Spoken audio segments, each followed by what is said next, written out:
nih seperti yang Bapak Ibu tahu, Sobat di Trade tahu, bahwa setiap orang itu memiliki karakter dari profil Betul. tentu berbeda-beda satu individu dengan individu lainnya. Sehingga banyak trader itu kadang mengalami kerugian besar nih Pak. Atau setidaknya portfolio dia tidak bertumbuh maksimal. Hal itu biasanya dikarenakan pengelolaan portfolionya tidak sesuai dengan risk profile dan karakter mereka masing-masing. Nah, menurut Pak Wijen, seberapa penting sih seorang trader untuk tahu karakter dan risk profile mereka? Menurut saya sangat penting sekali ya, karena ini fakta di lapangan ya, bahwa kebanyakan trader, apalagi investor yang baru masuk beberapa bulan terakhir begitu ya, saya rasa dengan market yang sangat luar biasa sekali naiknya, banyak investor yang baru masuk, dan kebanyakan rekan-rekan ini belum tahu karakter dan risk profile masing-masing gitu ya. Artinya seringkali orang beli saham, tetapi sebetulnya saham ini tidak sesuai dengan karakter dan profil masing-masing. Sebagai contoh ya, uh, ketika misalkan ada seorang investor, seorang pekerja swasta, masih aktif dan sangat sibuk sekali, lalu dia membeli saham-saham yang sifatnya third atau saham-saham spekulatif gitu ya. Tentu ini nggak sesuai dengan karakternya. Karena apa? Karena dengan membeli saham-saham sifatnya spekulatif, itu menuntut seorang trader, seorang investor itu harus rajin-rajin memantau perkembangan dari pergerakan harga saham tersebut. Jadi ketika orang ini punya kesibukan sangat luar biasa, jarang lihat layar, lalu dia beli ke saham-saham yang sifatnya high risk atau spekulatif atau saham-saham third tentu ini nggak matching, dan ini tentunya akan berdampak, bisa berdampak sangat merugikan ya. Sebagai contoh, kalau tiba-tiba harga sahamnya turun, auto reject, lalu dia ketinggalan untuk lihat momen, dia nggak sempat cut loss, nah ini akan menimbulkan banyak kerugian tentunya yang tidak diinginkan. Itu yang pertama. Yang kedua, berbicara soal risk profile, setiap orang, kita percaya di Bitcoin ini, percaya bahwa setiap orang punya karakter dan risk profile yang berbeda-beda. Nah, risk profile ini biasanya dibagi ke 3 bagian ya. Pertama, risk taker. Saya sendiri termasuk sebenarnya orang risk taker. Lalu konservatif, atau risk averse gitu ya. Lalu yang berikutnya lagi yang moderate gitu ya. Jadi ada 3, yang agresif atau risk taker gitu ya, lalu yang moderate, lalu yang ketiga risk averse atau konservatif gitu ya. Tentu setiap orang harusnya karakter risiko ini beda-beda. Kalau misalkan orang ini karakter risikonya sebagai seorang yang konservatif, itu nggak pas kalau misalkan dia beli saham-sahamnya third karena nanti yang akan dihadapi, ya betul, karena pergerakan sangat sangat fluktuatif gitu ya, sangat fluktuatif, naik turunnya sangat kencang gitu ya. Jadi biasa orang yang konservatif tuh ngelihat saham turun 5% itu udah ketakutan gitu ya.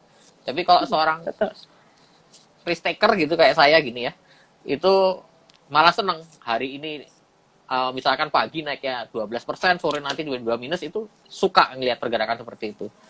Dan memang ini tentu yang harus dipahami oleh teman-teman, bahwa sebelum kita mulai trading, sebelum kita masuk investasi, kita harus kenal dulu risk profile kita ini seperti apa sih. Jangan memaksakan membeli saham yang tidak sesuai dengan risk profile kita, ini bahaya sekali. Lalu tadi menyambung dengan karakter tadi, saya sedikit tambahin ya. Karakter seorang trader ini berpengaruh. Sebagai contoh, kalau misalkan seorang teman-teman yang lihat live IG kita malam hari ini, misalkan teman-teman karakternya sebetulnya tidak suka beli saham-saham yang sifatnya naik turunnya cepat. Lalu karena terkena bujuk rayu influencer, kan sekarang lagi rame ya Mbak ya, banyak influencer rekomendasi saham ini gitu ya. Terus habis direkomendasikan harga sahamnya naik kenceng gitu ya. Ternyata karena ikut influencer lalu dia beli, lihat harganya naik turun, akhirnya tradingnya malah jadi nggak nyaman, nggak tenang. Hari ini naik, besok turun, jadi kayak khawatir. Menurut kita di Bitter sendiri, sebetulnya trading yang paling baik adalah trading yang bikin kita nyaman. Artinya kalau kita beli portofolio itu, ya udah, kita nyaman untuk pegang portofolio itu dengan segala konsekuensinya seperti itu. Nah Pak, kalau ngomongin konsekuensi nih Pak, apa saja sih konsekuensi yang harus diketahui trader terhadap risk profile dan karakter masing-masing? Tentu kalau misalkan kita membeli saham yang tidak sesuai dengan risk profile atau karakter kita, tentunya adalah yang paling pertama, yang paling gampang dirasakan adalah hidupnya nggak tenang. Ini betul. Karena hidup nggak tenang itu maksudnya gimana? Adalah misalkan, sebagai contoh nih, salah satu di grup kita di Bitter Talk 3, hari ini lagi rame ngomongin Antam. karena Antam tadi sempat naik cukup kenceng ya. Hari ini Antam Sebelum naik sempat bad news-nya ya Pak. ya 3.440 dan saya yakin pasti hari ini banyak yang nanyain soal Antam. Lalu habis itu closing 3180 ya. Lalu keluar berita tentang ini nggak tahu beritanya benar atau nggak, mesti di cross check lagi dan kalau perlu kita nunggu press conference-nya Antam gitu ya. Tentang Antam kalah di pengadilan oleh kalah gugatan gitu oleh Budi Said kalau nggak salah sebesar 800 miliar. Nah, yang terjadi adalah ketika berita ini keluar, orang-orang mulai panik. Pak, ini besok gimana Antam auto reject dan segala macam. Justru ini menunjukkan bahwa ketika kita panik, kita tidak nyaman, ini pasti kita membeli sahamnya ini sudah salah strategi. Karena kalau kita strategi sudah pas, artinya kita tidak akan gampang panik, kita tidak gampang parno terhadap berita-berita yang keluar, atau misalkan terhadap mungkin pergerakan harga gitu loh. Yang memang sifatnya mungkin bisa jadi besok koreksi, tapi sifatnya minor seperti itu. Berarti sebenarnya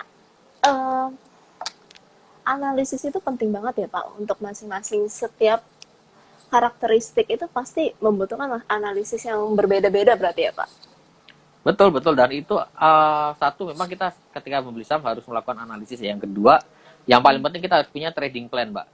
Ini trading plan penting dan saya lihat banyak sekali per hari ini udah ada mungkin banyak yang japri saya dari grup-grup Bitrade Talk gitu ya, yang japri nanyain, Pak, ini besok Antam gimana ya Pak ya? Saya nyangkut di harga atas gitu. Nah ini agak lucu lah, ada pertanyaan misalkan, Pak ini ISG kan udah di ujung, apakah saya harus buang barang atau gimana? Ini lucu. Ini menunjukkan bahwa teman-teman ketika trading belum punya trading plan. Trading plan itu perlu, artinya kita harus tahu kita beli saham apa, di harga berapa, oke? Lalu cut loss-nya di harga berapa, itu penting. Nah, level cut loss-nya pun ini setiap orang tuh harusnya sedikit berbeda ya, artinya idealnya memang berbeda-beda. Artinya kita harus menghitung dari harga kita beli, lalu dibandingkan dengan level stop loss, berapa persen itu. Nah, apakah persentase itu sesuai dengan karakter kita atau sesuai dengan risk profile kita atau enggak? Sebagai contoh, saya biasa lakukan cut loss itu 2-3% itu saya cut loss. Gitu ya. Mungkin buat orang lain kecil banget Pak, 2-3%. Mungkin ada orang lain yang bisa cut loss misalkan sampai 5-6% itu buat mereka it's okay. Tapi buat saya 2-3% udah cukup besar gitu ya. Maksimal saya cut loss itu 5%. Nah, itu harus disesuaikan. Lalu setelah kita tahu level stop loss-nya, kita harus tentuin targetnya. Nah, ini yang sering kali banyak investor tuh nggak ngerti. Dia beli saham, target dijualnya tuh berapa tuh lucu. Karena kalau kita bicara trading saham, ini berbicara trading is business. Ini bukan spekulasi gitu loh. Artinya ketika kita beli saham, namanya bisnis, bayangin Mbak Mariana mau dagang gitu ya, mau bisnis, mau jualan baju gitu ya. Jualan baju, ambil di, misalkan Tanah Abang gitu ya, Tanah Abang, kulaan, misalkan satu baju harganya 50.000.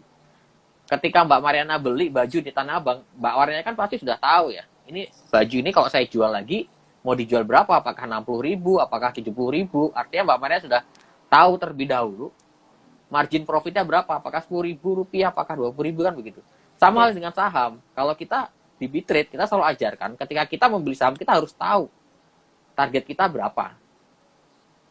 Itu dulu. Perkara nanti harganya jebol ke atas gitu ya, kita bisa lakukan strategi let your profit run. Artinya dengan cara kita lakukan trailing stop gitu ya. Artinya kita pakai trailing stop. Trailing stop itu adalah kita menjaga level stop loss-nya itu dinamis. Artinya kalau misalkan harganya naik sekarang di harga 3.500, stop loss-nya 100 rupiah gitu ya, 3.400 berarti. Nanti harganya naik lagi 36, stop loss-nya naik lagi ke 35. Kayak gitu terus.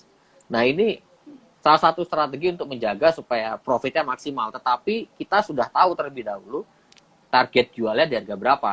Jangan kita nggak punya target. Jualnya kapan Pak? Nanti Pak, pokoknya Antam ini nunggu pokoknya sampai Elon Musk jadi pabriknya, baru kita jual. Nah itu jadinya saya kembali tanya, pasti. Anda ini seorang investor atau seorang trader? Kalau Anda seorang investor, hold jangka panjang, itu boleh. Tapi seorang investor tradingnya harusnya berbeda dengan seorang trader. Kalau seorang investor ngelihat harga Antam ke 2.500, let's say minggu depan gitu ya, ke 2,5, 2.600, bukannya takut, mereka malah nambah posisi lagi kalau investor. Tapi kalau seorang trader ke 2.500 pasti udah panik. Kan lucu, kita kita hold saham, kapan targetnya nggak tahu, jangka panjang pokoknya sampai Elon Musk bangun pabrik. Tapi begitu turun 25, udah takut. Kita tentukan Ah, dulu kita ini investor atau trader gitu ya. Gini Pak. Kalau Ya, tadi Pak Wijan sempat sebutin tentang masalah trading plan. ya. Kalau di trading plan itu salah satu dari trading plan pasti ada komposisi portfolio ya Pak. Bagaimana sih Pak mengatur komposisi portfolio agar sesuai dengan risk profile karakter masing-masing Pak?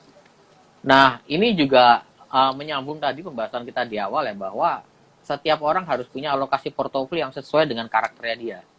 Seperti yang saya katakan, kalau misalkan bapak ibu ini atau trader ini karakternya orang yang sangat sibuk, nggak punya waktu banyak untuk mantau market gitu ya, otomatis portofolio atau alokasi portofolio harus diarahkan sebagian besar itu ke saham-saham yang sifatnya long term dan punya fundamental yang bagus. Artinya nanti art strateginya lebih kebicara seorang investor, bukan seorang trader begitu ya. Kalau seorang trader, stock pickingnya, cara memilih sahamnya, itu juga berbeda dengan seorang trader. Kalau trader lebih bicara technical analysis, kalau investor akan lebih bicara ke valuasi, fundamental analysis, kayak gitu ya. Lalu selain itu, kalau misalkan Bapak Ibu memang full time trader, ya kan, terus habis itu memang siap karakternya risk taker sekali dan ilmunya juga cukup bagus, artinya jago pakai technical analysis gitu. Saham-sahamnya mau di set saham second liner, third liner sebagian besar ya silakan monggo gitu ya. Artinya alokasi ini penting. Saya banyak sekali punya teman-teman gitu ya, teman-teman yang datang ke saya untuk konsultasi. Mereka banyak yang konsultasi tentang portofolio, artinya mereka banyak loss cukup besar dan sebagian besar permasalahannya yang saya perhatikan adalah eh, mereka cenderung membeli saham-saham yang sifatnya terlaner itu lebih dari 50% dari portofolio mereka. Jadi saham-saham yang gorengan, yang sifatnya naik turunnya agresif gitu ya, fluktuatif, itu justru mendominasi portofolio mereka dibandingkan saham-saham yang sifatnya defensif dan sifatnya fundamentalnya bagus gitu ya. Kayak banking, BRI, Mandiri, BCA gitu, dibandingkan saham-saham yang lain. Nah, dampaknya adalah ketika komposisi alokasi ini keliru, ketika harga saham itu turun, saham-saham yang third liner itu pasti turunnya akan lebih dalam dibandingkan saham-saham yang sifatnya blue chip gitu ya. Dan ini akan menyebabkan orang yang kalau nggak sesuai karakternya, nggak sesuai dengan risk profile-nya, artinya dia nggak siap dengan resikonya. Seharusnya kalau orang ngambil atau membeli saham-saham yang sifatnya berisiko tinggi, third liner harus siap cut loss. Tapi kalau orang yang nggak mau cut loss, ya jangan beli saham-saham third liner itu. Mendingan beli saham-saham yang defensif, yang jadi investor aja, beli dan hold gitu ya. Seperti itulah, kurang lebih. Akibatnya nih Pak, jika seorang trader memaksakan diri, seperti kayak Bapak contoh, dia investor, tapi dia mainnya terliner semua nih Pak. Itu kan sebenarnya udah nggak sesuai kan Pak sama Betul, karakternya dia. betul. Kalau dia memaksakan nih mengelola investasi dengan gaya atau yang style yang tidak sesuai dengan risk profile mereka, itu kira-kira akibatnya tuh kayak gimana Pak? Dampaknya pasti akan mengalami kerugian cukup besar ya. Akan mengalami dampak kerugian cukup besar. Mungkin untuk jangka pendek, hari ini mungkin happy karena marketnya akan masih naik gitu. Tapi ketika marketnya mulai koreksi, kita prediksi sebenarnya Februari itu harusnya market akan koreksi gitu ya. Kalau orang yang nggak sesuai dengan karakternya, nggak punya trading plan, alokasi portofolio juga berantakan, ini pasti kemungkinan besar ketika market koreksi mereka nggak siap. Kalau mereka nggak siap, at the worst case ya, mereka pasti akan ngalamin kerugian yang cukup besar. Ini yang perlu diwaspadai oleh teman-teman. Seperti itu. Sepertinya belum ada pertanyaan masuk. Untuk sobat Bitret yang mau tanya boleh ya di komennya. Silahkan mau tanya tentang saham boleh nggak nih Pak? Boleh, silakan, silakan. Mau tanya Yang tentang mau apa tanya lagi juga saham, boleh. Lagi mau rame tentang banget saham Antam boleh. tadi pagi di pom-pomin. Atau setelah MKAS. Iya. Pak, saya dengar-dengar nih Pak, Bitret mau akan rilis aplikasi yang mengetahui risk profile, karakter, kondisi keuangan trader. Jadi kita bisa ngecek risk profile kita masing-masing melalui aplikasi itu ya Pak. Betul, Boleh betul. tolong diceritain Pak aplikasinya? Jadi memang kita sedang develop satu aplikasi yang nanti dalam aplikasi itu teman-teman bisa cek karakter teman-teman seperti apa sih, risk profile-nya seperti apa. Ini penting. Nanti dari situ teman-teman bisa mengolah sendiri, memformulasikan sendiri kira-kira portofolio apa yang cocok buat teman-teman. Mungkin rilis mungkin di tahun ini ya, mungkin pertengahan tahun ini harusnya sudah rilis. Dan kalau di Bitrate itu kita selalu tekankan ke member-member kita terutama bahwa kalau kita trading itu harus sesuai dengan karakter kita. Kalau misalkan karakternya Bapak, Ibu atau klien kita ini seorang yang sibuk kerja, ya kita selalu arahkan jangan beli saham-saham yang uh, volatile gitu ya, jangan beli saham-saham yang volatile. Lebih banyak beli saham-saham yang sifatnya defensif, yang fundamentalnya bagus gitu ya. Dengan konsekuensi ya growth-nya juga pasti akan lebih kecil dibandingkan saham yang volatile, tetapi resikonya juga akan lebih kecil seperti itu. Jadi lebih mengarahkan sesuai karakter kita kali ya Pak. Betul, betul, betul. Pertengahan tahun ini Pak berarti. Iya, kita rencana pertengahan tahun ini rilis ya. Nanti kita akan share ke database kita, ke teman-teman, supaya teman-teman bisa akses, teman-teman bisa cek sendiri karakter teman-teman seperti apa, risk profile seperti apa, dan itu free. Aplikasi ini free. Tujuannya tidak lain adalah agar teman-teman bisa lebih memahami karakter dan risiko teman-teman, sehingga teman-teman nanti bisa lebih baik dalam menyiapkan trading plan, lebih baik dalam menyiapkan alokasi portofolio seperti itu. Ditunggu ya Pak aplikasinya secepatnya. Siap. Ya. Saya tuh membantu sekali loh Pak. Kadang kayak saya tuh, Ya. saya sendiri tuh kadang bingung karakter saya tuh kayak gimana. Kadang saya lihat di media lagi rame berita ini. Kadang tuh jadi pingin, ikutan beli saham ini. Gitu. Kadang sebenarnya kadang saya sukanya investor gitu. Malah jadi bingung sendiri. Kadang tuh kita bingung sendiri Pak sama karakter trading kita tuh mau kayak gimana. Kebanyakan mungkin ikutin influencer apa bilang apa, kita malah ikut-ikutan. Betul, Gitu, betul. Pak. Memang Udah tapi ada tidak pertanyaan. ya. Ya, Ya, silakan Pak moga Hujan moga dulu. moga silakan dijawab. Oh, enggak. Silakan Pak Hujan dulu. Nanti baru Oh, kita masuk ke gitu. pertanyaan aja, Pak. Ya, tapi fenomena ini tidak hanya terjadi ke Mbak Marian ya, saya rasa sebagian besar investor juga masih mengalami hal yang sama ya. Ketika beli saham bingung ini pengen beli ini, pengen beli itu, habis itu ya sekedar ikut-ikut aja. Padahal penting untuk dicermati bahwa kita sebagai seorang trader itu kita harus punya trading plan. Kalau kita memang sebagai seorang investor, ya kita harus betul-betul melakukan PR kita. Yang penting adalah kita harus melakukan PR kita. Kalau kita investor ya kita harus tahu laporan keuangannya bagaimana, labanya bagaimana gitu. Jangan hanya sekedar beli saham kalau kita sebagai investor ya. Hanya beli saham karena ikut-ikutan, apalagi ikutan influencer gitu ya. Kita nggak ngerti technical, kita nggak ngerti fundamental, udah pokoknya influencer bilang buy, pegas, ikut semua beli pegas. Jual di berapa nggak tahu gitu. Belinya di berapa nggak tahu, repot. Seperti itu. Betul, Pak. Kita masuk ke pertanyaan ya, Pak. Ya. Udah ada yang nanya, Pak, dari IG-nya Alanso Indo. Mau tanya, Pak, IHSG, apakah koreksi sampai harga berapa dan berapa lama, Pak, kira-kira jangka waktunya? Sebetulnya kalau ISG posisinya sekarang sudah ada di akhir wave 5 dari wave 3 ya. Tetapi saya melihat wave 5 ini belum ada konfirmasi selesai. Jadi sekalipun besok Jumat koreksi, sifatnya koreksi ini minor. Artinya mungkin tertahan di sekitar 6.350 sampai 64. Lalu minggu depan masih akan ada peluang buat naik lagi. Targetnya di 65 sampai 6.550 begitu. Setelah itu baru akan ada koreksi yang cukup dalam.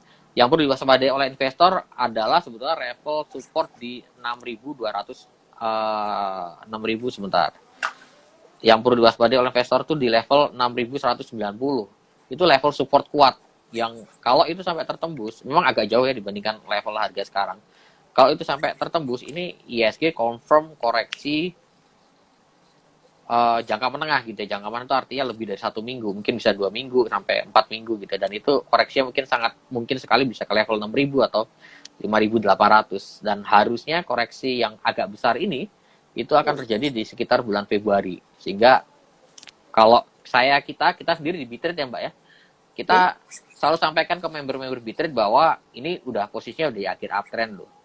Kalau kita trading harus betul-betul dijaga betul trading plan-nya, level stop loss-nya, sama sebisa mungkin mulai dikurangin posisinya, perbanyak cash. Tradingnya jangan pakai limit, lalu hindari penggunaan cash yang terlalu banyak gitu. Jadi ketika market itu sudah selesai wave 5 dari wave 3-nya ini, kita gampang untuk exit seperti itu. Itu yang selalu kita tekankan sih ke member-member Bitrade. Saya salah satu membernya nih, Pak. Betul. Makasih tau, trading kalau di Bitrade itu trading plan-nya itu benar-benar terarah sekali. Jadi Betul. andai kata misalnya harga hari ini tuh kebanting banget, kita tuh bisa ada exit plan-nya gitu loh. Jangan sampai kita panik, buang sana, buang sini, ujung-ujungnya besokannya nyesel, tau-tau market rebound kan. Ini menarik ya, karena ada kejadian lucu ya Iya. beberapa hari ini di saham farmasi tuh Mbak ya. Jadi Mm-mm. kita itu masuk Kalbi Farma dan KF udah beberapa kali masuk. Tapi Kalbi Farma kita baru lakukan profit tracking itu di 1.500 ya, 3 hari yang lalu ya. Mm-mm. Setelah itu banyak orang yang tanya Pak buyback di berapa gitu ya. Lalu saya sampaikan silakan buyback nyicil di 1.700-an. Itu nyicil dulu aku bilang. Nanti besok dan lusa masih akan turun lagi, nanti kita nambah lagi. Lalu besoknya turun ya, atau reject kemarin atau reject bawah ya. Ya, sempat auto reject bawah. Atau reject bawah itu instead of kita takut, yang kita lakukan adalah terus melakukan penambahan posisi. Jadi kita nambah posisi untuk melakukan buyback. Jadi baru hari ini itu kita full buybacknya. Per hari ini at the bottom kita full. Jadi yang tadi average-nya di 1.700 di hari apa tuh? Sekarang hari Kamis ya. Hari Selasa 1.700 itu per hari ini average itu masih turun ke 1.600-an di bawah. Lalu hari ini rebound, nah kita mulai untuk jualan tadi. Jadi yang ini pentingnya kalau kita trading itu pakai money management. Jadi di Bitrade itu tidak pernah kita beli full power, itu nggak pernah. Selalu nyicil, selalu kita sampaikan kalau beli jangan full power, kita cicil dulu. Plug di 1.700 misalkan. Nanti ketika turun lagi 1.600 kita beli lagi. Jadi average-nya nanti total akan ikut turun. Sehingga ketika harga saham itu turun drastis kayak yang terjadi pada Kalbe Farma ini, average kita bisa terjaga rendah. Jadi kita gampang untuk exit.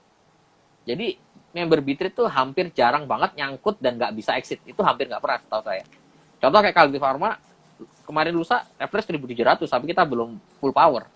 Per hari ini kita full power, average-nya udah di bawah harga sekarang gitu.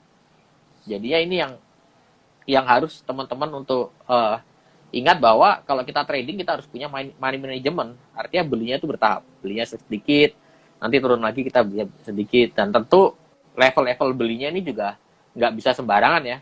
Nggak bisa asal turun 1% kita beli, turun 1% kita beli, nggak bisa.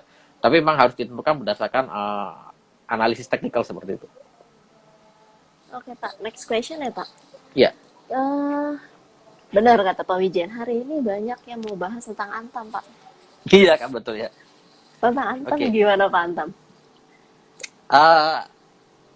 Jadi begini ya, artinya teman-teman harus tahu bahwa saham-saham yang sudah naik kenceng di saham ini, pengalaman saya dari 2006 mulai trading saham gitu ya. Ada satu aturan yang pasti berlaku di dunia saham, yaitu hukum fisika ya. Gaya sama dengan reaksi. Itu pasti berlaku di harga saham. Ketika harga saham ini naiknya kenceng, oke, agresif ya, itu ketika dia turun, itu pasti juga turunnya agresif. Itu rules-nya. Dan itu hukum alam di saham. Jadi wajar ketika hari ini Antam sempat naik di atas 3.400 lalu closing 3.180, menurut saya itu hal yang wajar, itu yang pertama.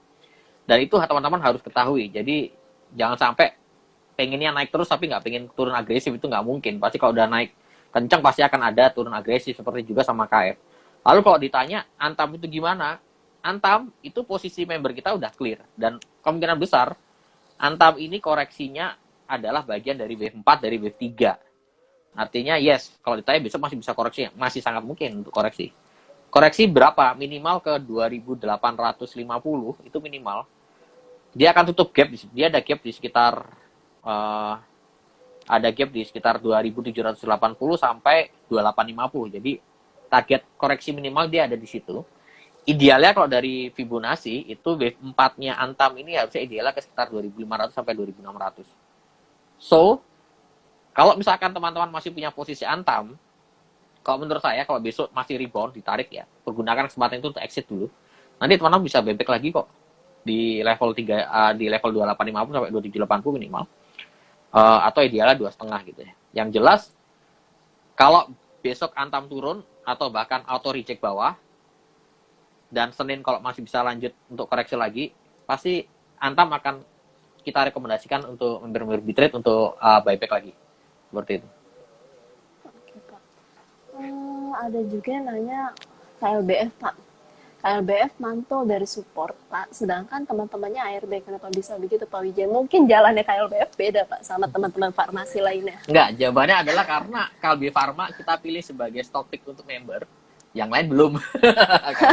Jadi banyak yang beli ya Pak? Iya. Enggak, karena satu memang teman-teman harus tahu ya, teman-teman harus pahami bahwa secara fundamental dari Kalbe Farma, KF, Inaf gitu ya, itu terutama dari tiga itu ya, itu yang paling bagus fundamental adalah Kalbe. Itu yang pertama. KF, Inaf itu sangat-sangat mahal sekali. Sehingga kalau ditanya kenapa Kalbe Farma rebound, KF tidak rebound, itu karena memang wajar, karena Kalbe Farma itu udah murah valuasinya gitu dibandingkan kompetitor yang lain. Oke. Itu yang pertama. Yang kedua adalah jawabannya adalah karena KF Inaf naiknya jauh lebih tinggi dibandingkan dengan Kalbe. Seperti yang tadi aku sampaikan ya, saya sampaikan di awal bahwa di saham itu berlaku hukum fisika, ada gaya, ada reaksi.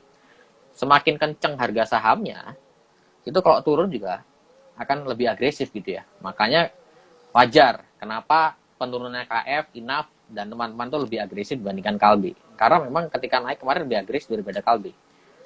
Nah ini contoh supaya teman-teman paham ketika membeli saham udah harus siap dengan resikonya. Seperti itu. Lalu sedikit clue ya buat teman-teman bahwa tadi Bitrade sudah mulai rekomendasikan untuk nyicil beli KF ya. Kita sampaikan baru nyicil beli. Tentu kalau nyicil beli berarti besok kita masih ada rencana beli lagi, Senin mungkin masih ada rencana beli lagi. Tuh. Jawabannya kalau ditanya masih bisa naik lagi nggak KF atau Inaf, saya jawab masih bisa naik. Keberapa itu nanti bisa silakan join membership Bitrade aja, sekalian jualan. Ya. Boleh, Pak. Pak, ada yang nanya juga. Big Ya. cap banking, Pak. Secara Banking. general mungkin ya, Pak.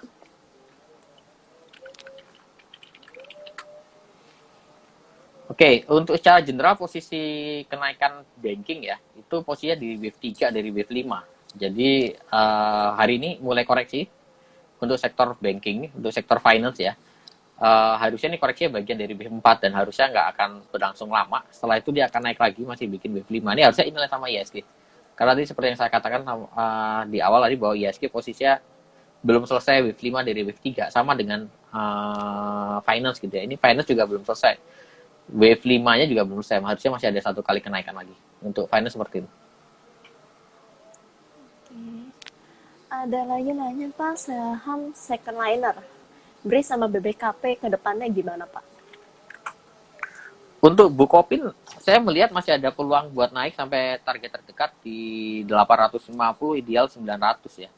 Tetapi memang untuk esok hari mungkin ada kemungkinan besar ada pullback dulu ke sekitar level 700-an sampai 720. Ini posisinya masih di wave 4 dari wave 5. Jadi harusnya kalau koreksi sih bisa untuk melakukan cicil beli ya untuk buyabilitas. Tapi perlu diwaspadai bahwa posisi Bukopin ini sama dengan bank yang lain yaitu sudah berada di akhir uptrend. Jadi kalau naik pun naiknya sudah terbatas. Jadi sebaiknya dijaga betul level level stop loss-nya, targetnya jangan terlalu muluk-muluk ya. Lalu money manajemennya juga harus diatur sedemikian rupa seperti itu. Udah terjawab ya yang BRI BPKP. Ya. Sekarang ada lagi untuk IHSG, apakah dipengaruhi saham-saham blue chip saja, Pak? Ataukah saham-saham second liner juga mempengaruhi? Apakah spekulan juga berpengaruh? Terima kasih.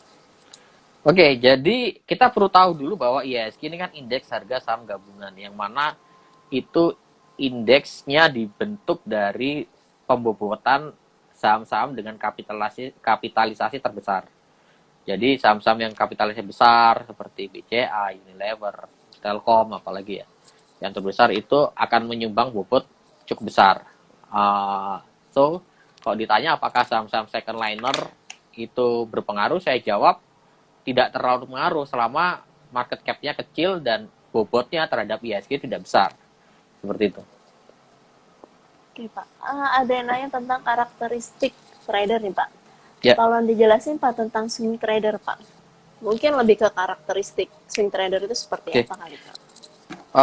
Jadi karakter trader itu sebenarnya ada berapa jenis trader sebenarnya lebih tepat jenis trader. Ada swing trader. Swing trader itu adalah trader yang sifatnya jangka menengah ya, bisa mingguan atau bahkan bulan. Jadi dia beli lalu di hold sampai beberapa minggu atau beberapa bulan baru melakukan profit taking. Ada juga one day trader day trader dulu. Day trader ini sifatnya dia trading harian, beli hari ini mungkin besok atau lusa atau 3 hari lagi bisa melakukan penjualan seperti itu. Lalu ada juga scalper ini one day trade dulu. One day trade, seorang one day trade ini biasanya beli pagi, jual sore, atau beli sore, jual besok paginya gitu. Tapi dia sifatnya lebih pendek. Lalu yang terakhir ada scalper ya. Scalper ini jauh lebih pendek lagi. Biasanya dia ambil keuntungan tuh cuma sekitar 2-3 poin. Jadi beli Bukopin harga 770, lalu nanti 780 buang gitu. Atau 790 buang, itu scalper. Nah, tentu setiap orang tidak bisa memaksakan diri untuk menjadi seorang one day trader atau seorang scalper atau seorang swing trader gitu ya. Itu tergantung karakternya orang-orang. Setiap orang pasti beda. Sebagai contoh, kalau saya lebih nyaman mix antara one day trader dengan scalper. Mungkin kalau orang-orang yang cenderung lebih sibuk gitu ya, mungkin arahnya lebih ke swing trader. Begitu. Oke Pak, next question-nya. Salah satu member nih Pak sepertinya. Minta Bapak tuh, boleh nggak Pak Wi di-share bagaimana komposisi portofolio Pak Wi saat ini? Berapa persen big cap, mid cap, tiny cap, small Oke. cap? Saya cek portofolio sebentar. Oke, ini di salah satu akun saham saya. Itu untuk big cap sendiri, saham-saham yang termasuk big cap ya, itu ada sekitar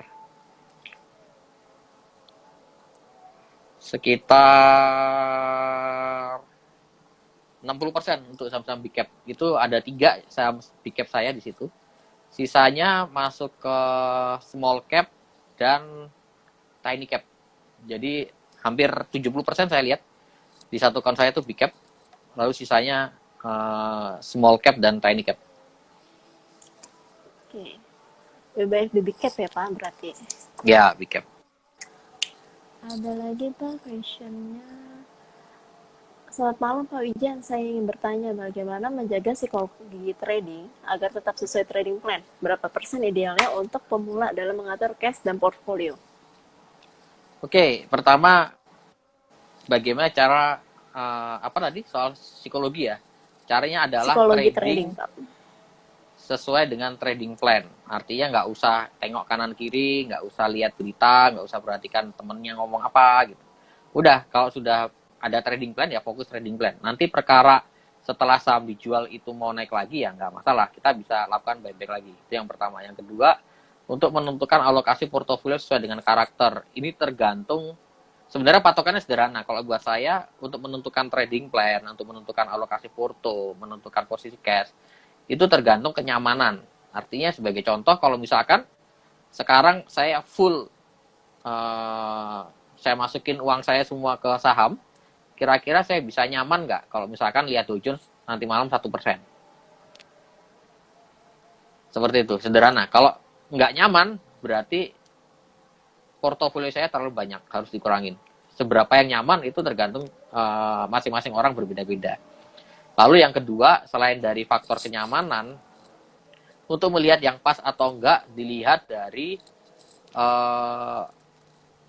kebutuhan kita dan profesi kita. Sebagai contoh, seorang pensiunan dan full di saham gitu ya, pendapatannya full di saham, itu kalau memang pensiunan saya sarankan untuk tidak terlalu banyak masuk saham-saham yang sifatnya high risk ya, saham-saham third-liners, saham-saham gorengan gitu. Lalu terkait profesi juga menentukan. Seseorang yang sangat sibuk sekali, itu sebaiknya juga tidak masuk saham-saham yang sifatnya gorengan, terlalu banyak. Banyakin di big cap, seperti itu. Lalu kalau terkait komposisi cashnya baiknya gimana, itu lihat di ISG. Kalau memang ISG itu sudah terlalu tinggi, ya kita harus perbanyak cash, komposisi sahamnya mulai dikurangin, seperti itu. Oke Pak. Pertanyaan selanjutnya, salahkah jika menerapkan 2 karakter sekaligus di pasar modal, yaitu sebagai trader dan investor? Mohon advice-nya Pak.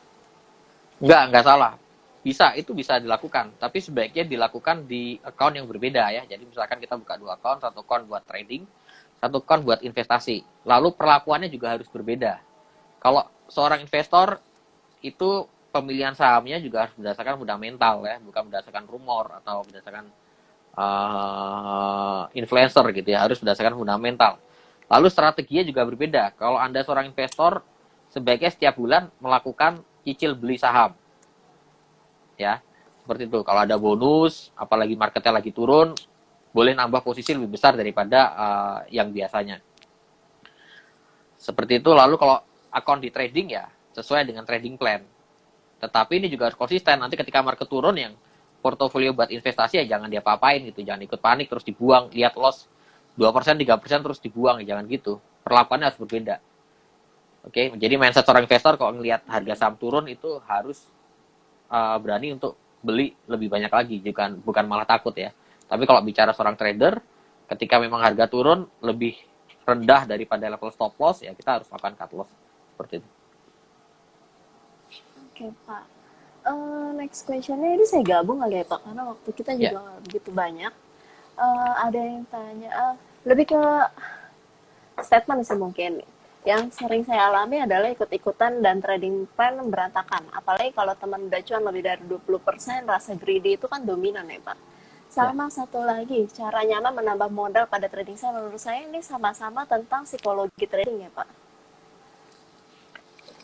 Uh, saya belajar Elliott Wave dulu dari salah seorang guru dah almarhum. Beliau tuh selalu menyatakan dalam trading itu ada satu prinsip yang harus pegang, yaitu bersyukur. Itu penting banget. Jadi kita nggak usah iri dengan profitnya orang. Toh kita juga nggak ngerti dia yang diomongin profit. Yang loss berapa? Kita kan nggak tahu gitu. Apa dia buka semua portofolio kan nggak ya. Jadi nggak usah iri dengan profitnya orang itu yang pertama. Lalu yang kedua adalah syukuri dengan profit yang sudah kita punya. Yang ketiga adalah kita harus tentukan dari awal kita itu target growth-nya setahun itu berapa. Itu aja. Kalau itu sudah tercapai, sudah disyukuri.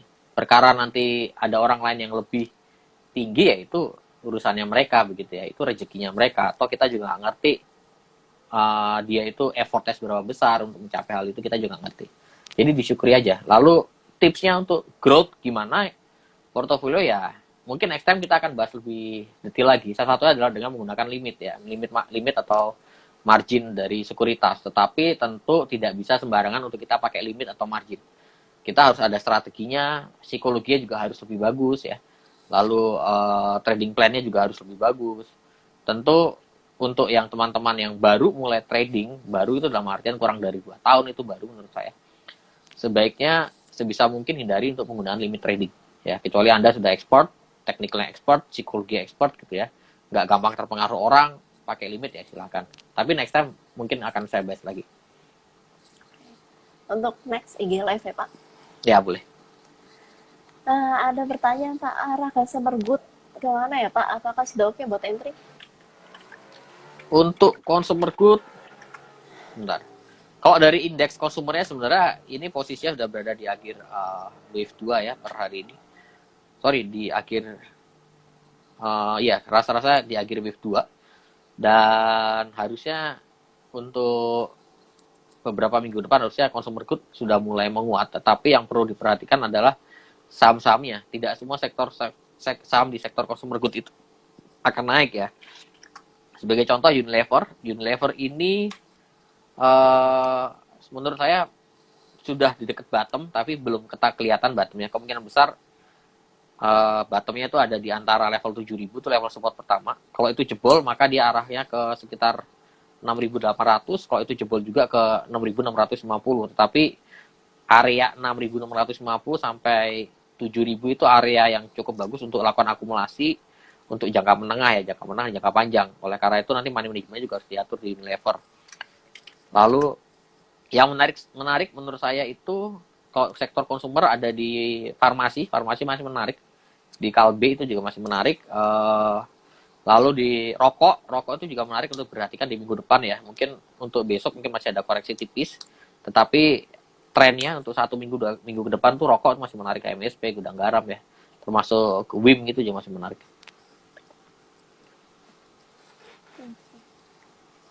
Pertanyaan selanjutnya, Pak. Temannya Antam nih, Pak, Inko. Bagaimana dengan Inko sama Tins? Iya. Posisi Inco Bergerak. ini posisinya sudah di wave 5 dari wave C ya. Dan ini harusnya di akhir uptrend. Cuma saya belum ada konfirmasi apakah wave 5-nya ini sudah selesai atau belum. Yang pasti harusnya Inco ini akan turun dulu sekitar level 6.000 sampai 64 gitu ya, level koreksinya.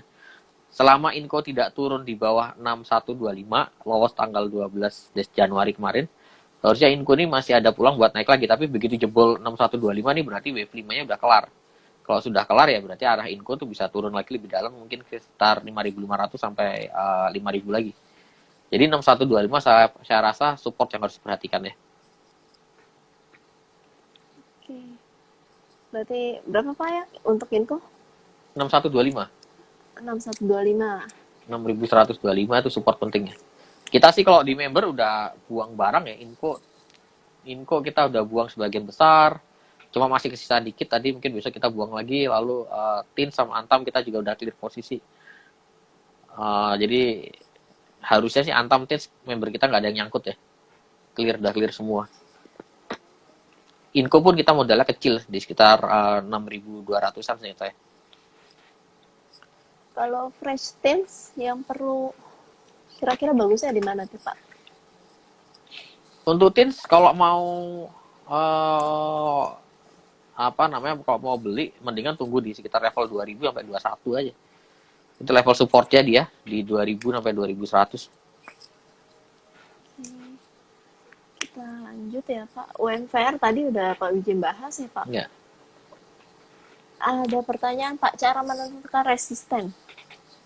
Cara Support menentukan resisten Pak. resisten itu banyak cara. Kalau di technical analysis banyak, pakai trend line, pakai channel, pakai Fibonacci, pakai MA pun bisa jadi buat cari resisten gitu. Tapi sederhananya adalah, yang paling sederhana untuk menentukan resisten, tekniknya adalah dengan mencari titik tertinggi sebelumnya, yang mana titik itu sulit untuk ditembus. Sebagai contoh, di chart saya ada United Tractor nih.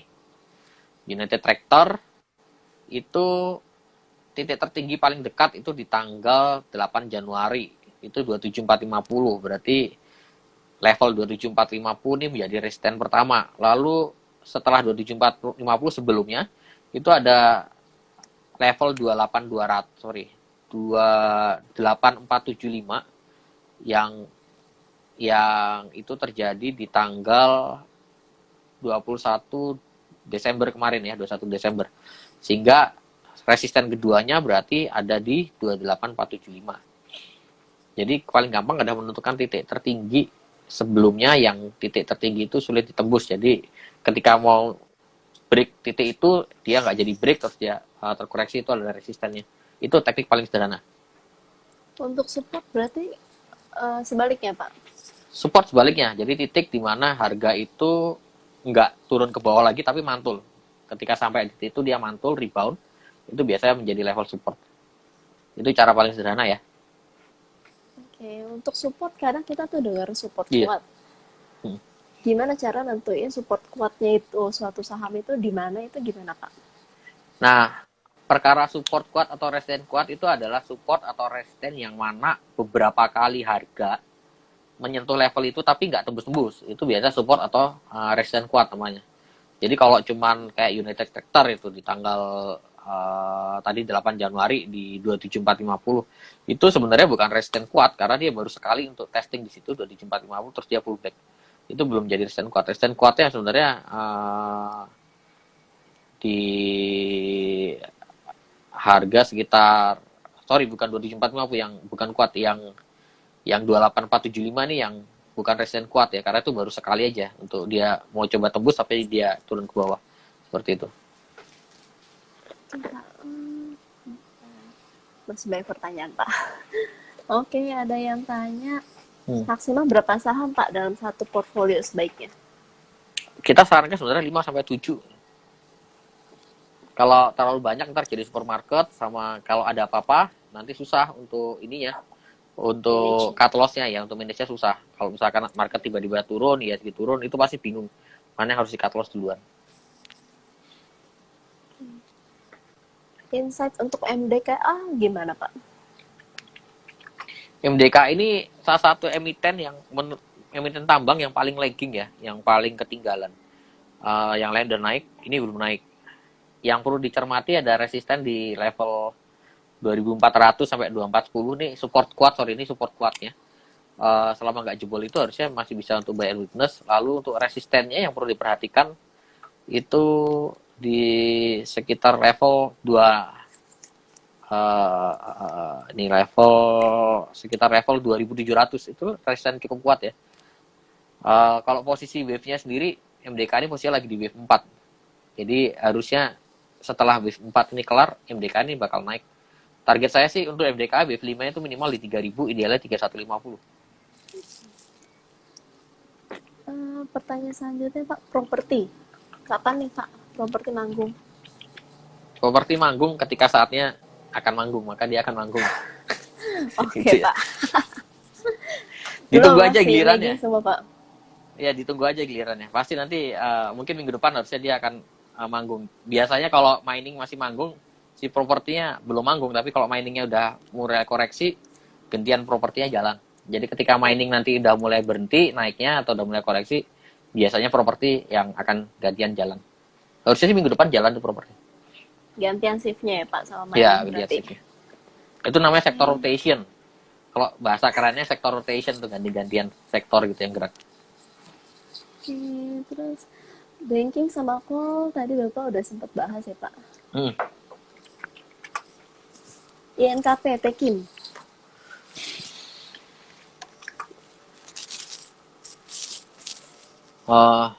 Tekim ini posisinya udah di wave 5 ya. Jadi buat yang punya Tekim saya rasa harus hati-hati. Kalau yang belum mendingan nggak usah beli. Belinya nanti aja nunggu pullback karena di wave 5 itu pun sekalipun naik itu target kenaikannya Tekim itu terbatas ke sekitar 15.000 sampai 15.200. Jadi udah limited ya. Kalau turun itu turunnya bisa ke level 10.000 lagi soalnya. Jadi mendingan kalau belum ada posisi mendingan nggak usah cari yang lain. Karena di harga 14.000 itu kemahalan. Kalau udah ada posisi, mendingan siap-siap exit. Kalau udah kenal di 15.000 itu udah harusnya exit. Untuk NKP, resisten terdekat tuh di 14,5. Resisten keduanya di sekitar 15.500 tuh resisten paling kuatnya. Sama, ini posisinya NKP dan Tekim ini sama di akhir wave 5. Masih ada upside, tapi upside sudah mulai terbatas dan resikonya sudah mulai besar. Seperti itu. Saya sih nyaranin mending cari saham lain, banyak yang masih murah-murah. Kalau yang belum beli ya. Oke, Pak Wi. Ada lagi yang nanya DKFT, Pak Wi.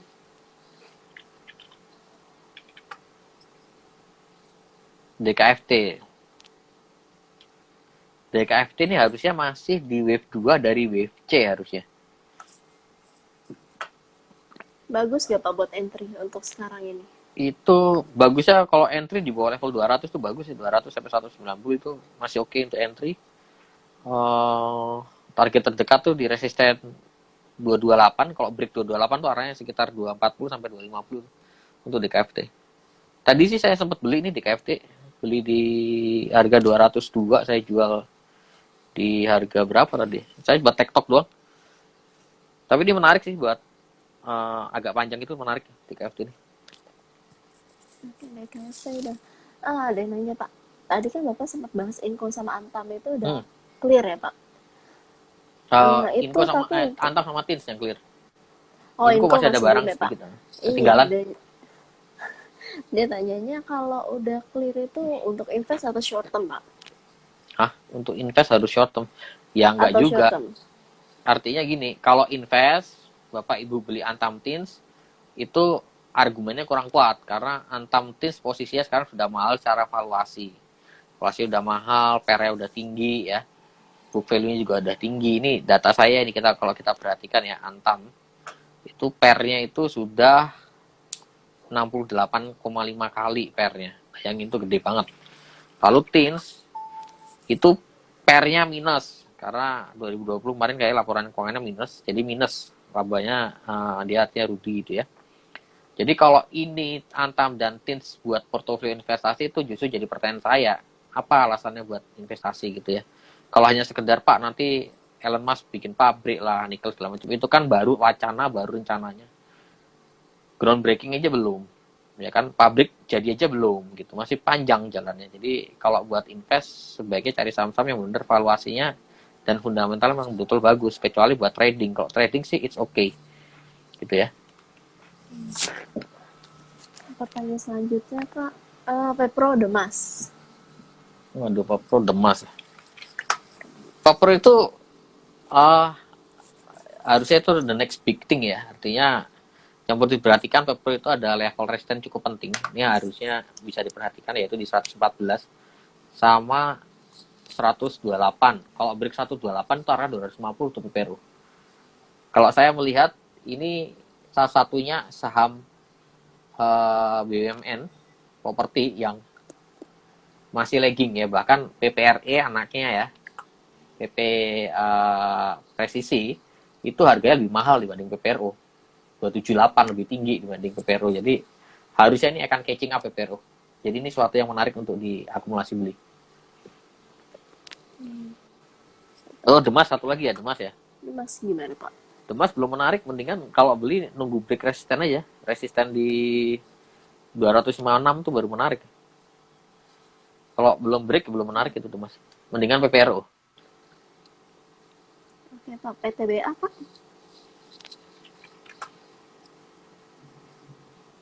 PDBA target kita ini juga salah satu portofolio member. Kita masih ada barang meskipun udah nggak banyak lagi. Kita banyak take profit di harga 3.000 sampai 3.100 hari ini kita banyak take profit. Itu posisinya masih di wave 5. Harusnya target akhirnya di 33. Mungkin dia akan pullback 1-2 hari ini ke sekitar 29 sampai 29.50 itu pullback yang masih wajar. Selama dia tidak turun lagi ke bawah 2840, saya rasa PTBA ini masih on track ke arahnya 33 sampai 34 ya. Seperti itu. Oke. Kita next ya Pak. Ya. Waktu kita tinggal 6 menit lagi Pak. Mika. Mika ini masih di wave 5 ya, lebih tepatnya wave 2 dari wave 5. Jadi koreksi yang terjadi kemarin tuh harusnya masih wave 2. Artinya Mika harusnya masih akan naik lagi. Area beli sih menarik di area-area sekarang itu cukup menarik dibeli. Target akhirnya Mika itu 3150 sampai 3250 target akhirnya Mika itu masih menarik tuh Mika untuk dibeli. Mika masih menarik. Kalau secara Elliott wave properti apa Pak yang menarik? Saham properti. Secara wave properti apa yang menarik? Tadi saya udah sebutin. Ini apa namanya? PPRO. Pepro Itu ya. menarik. Ada Pak pertanyaannya. Yang lebih pengaruh ke harga saham itu teknikal, fundamental, atau bandarmologi? Sebenarnya saya iklan sedikit sih. Sebenarnya 3 analisis ini pernah kita bahas ya Pak Wijaya? Pernah di IG kita juga ada ya, di feed IG Ada. kita juga banyak. Nanti ya. di scroll aja mungkin ke IG kita. Kita pernah bahas plus minusnya ketiga analisis ini. Betul. Mungkin bisa nanti dilihat di IG feeds kita ya. Kalau ditanya ke saya jawabnya yang paling pengaruh adalah Elliott Wave itu aja. Iya kan? Iya, betul Pak. Oke, ada lagi Pak insight SSMS.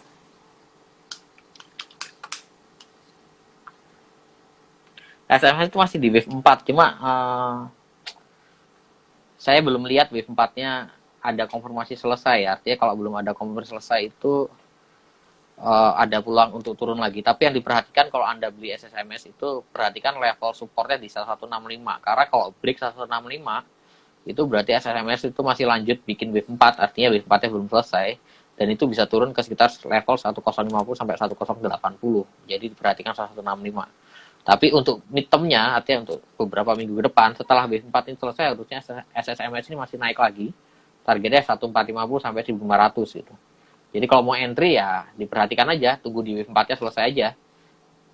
Apakah selesai udah di kemarin di 1165 atau ternyata masih turun lagi ya, nanti dilihat lagi aja. Seperti itu. Pertanyaan selanjutnya Pak, ICBP.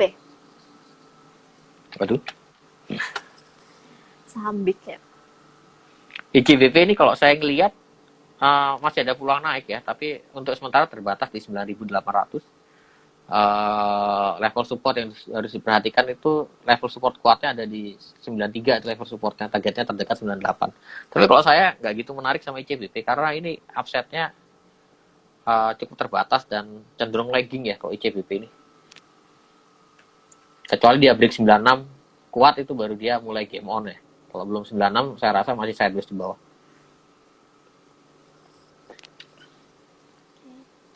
Pertanyaan selanjutnya itu cara menentukan harga saham yang sudah ATH seperti Antam, IRA, memakai indikator apa ya? Elliott Wave ya, Pak. Elliott Wave. Tentu Elliott Wave, Pak. Ah, Untuk cara coba belajarnya bisa. betul belajar ya belajar ke Bitrate. Kemana lagi yang punya sertifikasi Elliott Wave analis internasional cuma Elliott Wave. Cuma Bitrate gitu ya. Jadi kalau belajar itu ya Satu-satunya cuma di di Indonesia Bitrate, ya, Pak. satu-satunya di Indonesia. Tapi untuk menjawab pertanyaan yang paling sederhana adalah untuk Antam sebagai contoh kita bisa pakai Fibonacci sebetulnya kok. Fibonacci tetapi kita harus cari